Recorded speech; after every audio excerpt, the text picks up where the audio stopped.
के रख दिया है इस देश को, इस राज को। इतने साल से राज कर रहे हो और गरीब मजदूर लोग अभी भी दर दर की ठोकरें खा रहे हैं, दूसरे राज में कमाने के लिए मजबूर हैं और उन लोग को मारा जा रहा है, काटा जा रहा है। कहाँ हो तुम लोग? केवल वोट के लिए आते हो।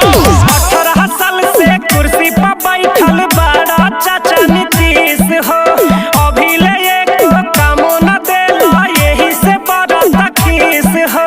वोट आपको देंगे और रोजगार मांगेंगे अमेरिका से। 18 साल से कुर्सी पर बैठल बड़ा चाचा नीतीश हो, अभी ले एको रोजगारो न देला, यही से बड़ा तखीस हो।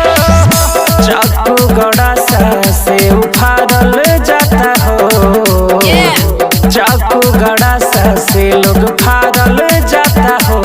तमिलनाडु में हिंदी बोले वाला के मारल जाता हो, हमर यूपी और बिहारी भाई के मारल जाता हो। ए नेता लोग, ये तुम लोग का जो होता है ना, कि हम पक्ष में हैं, हम एगो विपक्ष में हैं, तुम लोग के यही लड़ चटाई के चक्कर में कितना मजदूर आदमी, कितना गरीब आदमी भूख से मर जाता है। तोहनी अपन पक्ष विपक्ष अपन घर में रखो, तखा पर रखो। अबरी तोहनी के जरूरत ना है अबरी बिहार में और देश में, समझ गया? आइए ना वोट लेवे, बसवा टेल देबो। मोदी और नीतीश दोनों के यही बाटे नीति, मांगा रोजगार त दोनों करे राजनीति। कभी हिंदू मुस्लिम करेगा, कभी कश्मीर पाकिस्तान करेगा।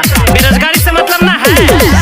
मोदी और नीतीश दोनों के यही बाटे नीति, मांगा रोजगार तई करे राजनीति। चढ़ल ट्रेन पर से उतार